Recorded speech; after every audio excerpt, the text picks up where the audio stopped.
that have just joined us on these crisis and business continuity module so far. A number of you have been engaging. We love it.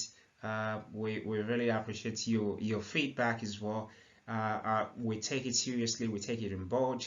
And then, of course, today we'll be looking at organizational cultures and looking at the crisis-prone firm. So that is what I'll be looking at. In the previous weeks, I was discussing about learning from crisis. We were looking at other issues relating to high reliability organizations and normal accident theories. We also looked at crisis communications, and we've looked at the wide range of topics that are thought-provoking in themselves. But today, how do we know some of those components, some of those characteristics or the features of crisis-prone firms? What are those firms that are classified that are more likely to have a crisis? And of course, we'll look at the unused models of crisis management. We'll try to look at the cultural dimensions of crisis. We will then obviously look at the some of the mechanisms, some of the factors that contribute to crisis incubations, and then apply looking at wide range of applications within the crisis process itself. So that is some of the things that I'll be covering today, and I'm excited that you joining us, and then of course you listen wherever you are. So that will be the things that I would at other issues related to just remind yourself, we'll look at the Whitney Johnson models of organizational decline in terms of the blinded stage from stage one to the dissolution stage. And of course, we've tried to look at in the previous week to remind yourself that if a crisis is not properly managed, if an issue is not properly managed, it can generate into becoming a crisis for the organization. And this is a process we will be looking at. We'll be looking at this as well in another lecture as well. We'll be looking at charting the crisis process and looking at the implication that can have for the management of crisis in organizations. And one of the things that I want to emphasize is that every crisis, before a crisis happens, there's a pre-crisis phase, there's a crisis phase, and the post-crisis phase. And the type of tools that you use at these different phases are different. So that is something to bear in mind. So of course, in previous week we looked at wide range of other frameworks that are available in crisis management. But today, just to remind you, the Turner by Turner's 1976 frameworks is one that is also widely cited within the literatures around crisis management, especially looking at issues from the normal starting point of a crisis to the incubation period and to the period which Turner referred to as a precipitating event to leading on to the crisis, the onset and the rescue and salvage. And of course, at the point where crisis happen, organizations will then need to do a full cultural adjustment. So the other frameworks you can also think about around crisis management is also the think stages, or which is about 4 stages. Is looking at the prodromal stage and looking at the acute stage of the crisis, where it's becoming could lead, if it's not properly contained at that state, could lead to the chronic stakes, and of course you get to that state, it's like a point of no return. You're then trying to resolve, trying to manage, bring the crisis to an end. So the starting point is the stage one, which is the prodromal stage.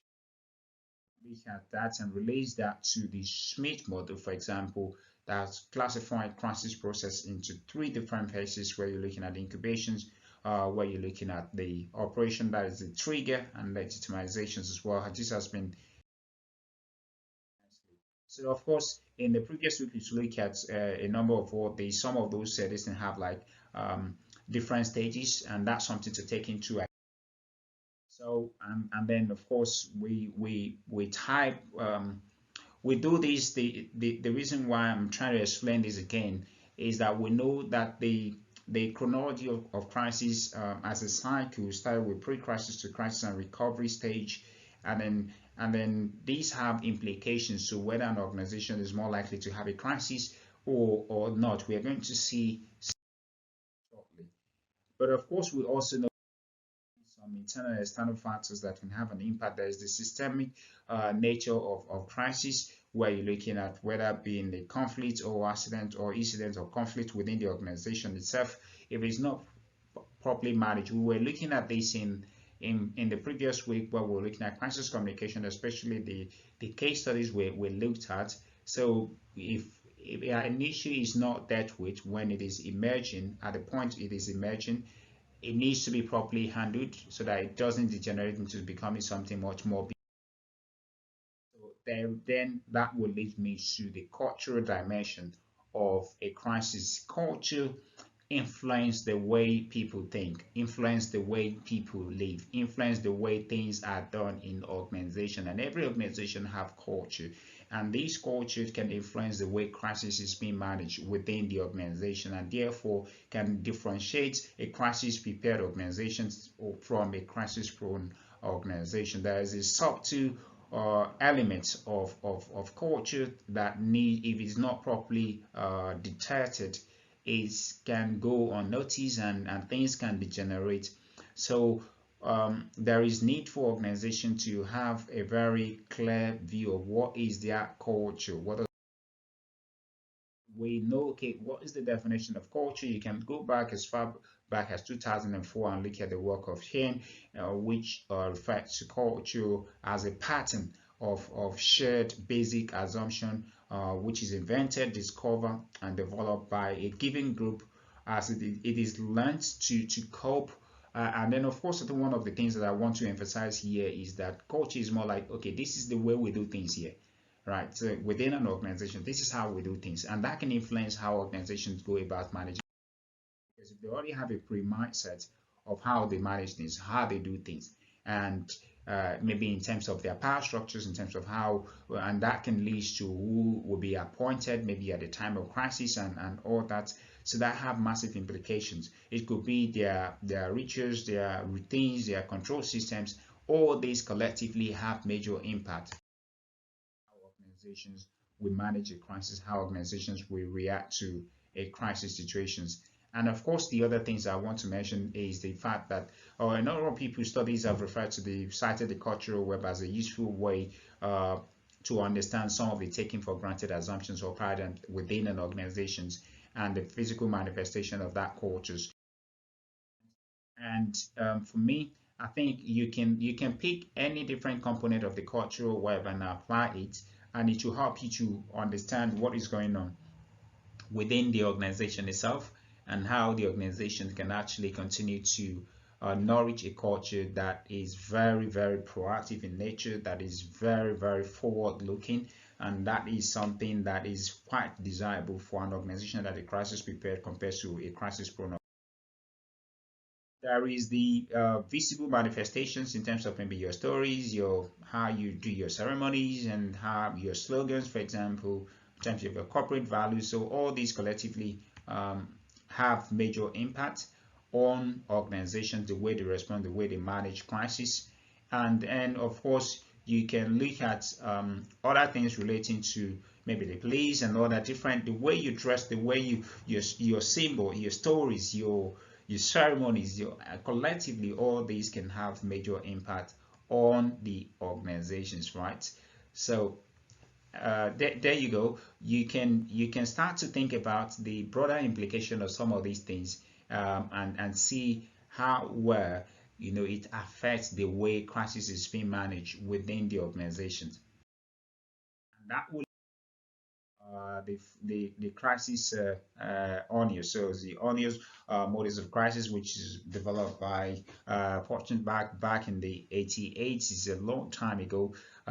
Looking at the what is being referred to as the onions of crisis from the onset, where you're looking at individual defense, some of those characteristics, the character of the individual working in the organizations. You're looking at organizational belief. You also, that's the level 2. You're also looking at the organizational structures and the organizational culture as well. All these collectively influence crisis management within the organization. So they have a massive.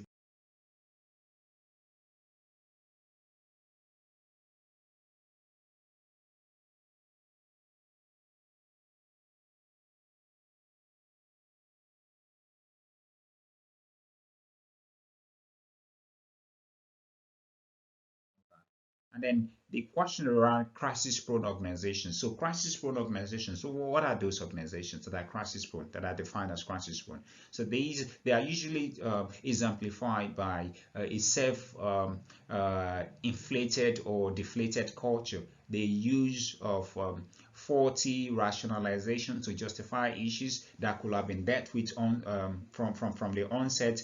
And managers tend to exhibit this lack of awareness of culture of the organizations, and they also try to maybe remain very unconscious and then unchallenged applications. So there is the individual defense mechanism. For example, you could have like denial. For example, they could use that. They could use fixations. They could use projections or splitting. For example, each of these have different implications. So disavow, for example, is like trying to downplay what is going on, right?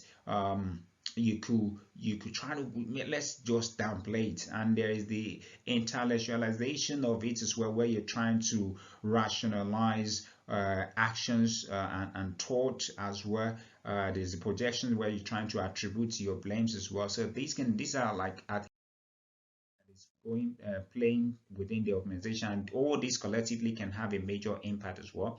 And of course, for me personally, I think you're looking at the cognitive element, where you're looking at the problem of target, objective, and mission statement of the organizations as well. And all these things have major impact on organizations. They have major dramatic impact on organizations, and businesses need to take them seriously, engage with them, and see what they can make out of that. So that's really important. So as you can see on this slide, so you have different people within the organization working collectively, and they come with different cultural background, but the organization itself also have a culture, and this culture can therefore influence how organizations within the organization. So there's the element of the group think, for example, and then there is the leadership, which can lead to escalating commitment. For example, people have talked about escalation of commitment, looking at the perseverance of a failing course of action. So that is something to take into consideration. This. And there is the bias in information interpretations as well. So that is something you in to do. But for me, I think there is the perception in interpreting information, which is really important. How optimistic are you? How pessimistic are you? So these really have major impact in terms of how organizations, go about doing things and managing organizations. And we did mention issues relating to the locus of control. So are you in control? You need to know that. Are you trying to blame others? Are you less involved? And then of course, is it easier to read? So there is a whole lot of things that are there to account.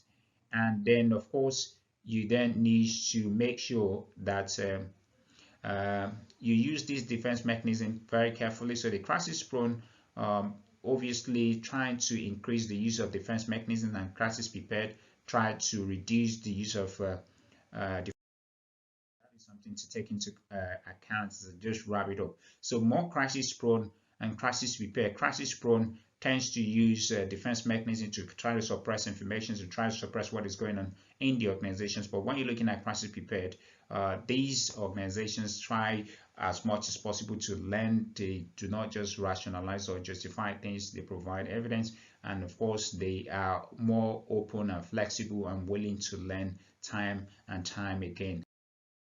Find this particular talk useful on organizational culture and crisis prone organization. So until then, I will see you again, where we'll be looking at another interesting topic, and I would not want to say that at the moment, and I hope that you will continue to engage, and then of course the feedback again, keep it coming. Things that we can improve, let us know, and then of course if you have any difficulty as well, get in touch.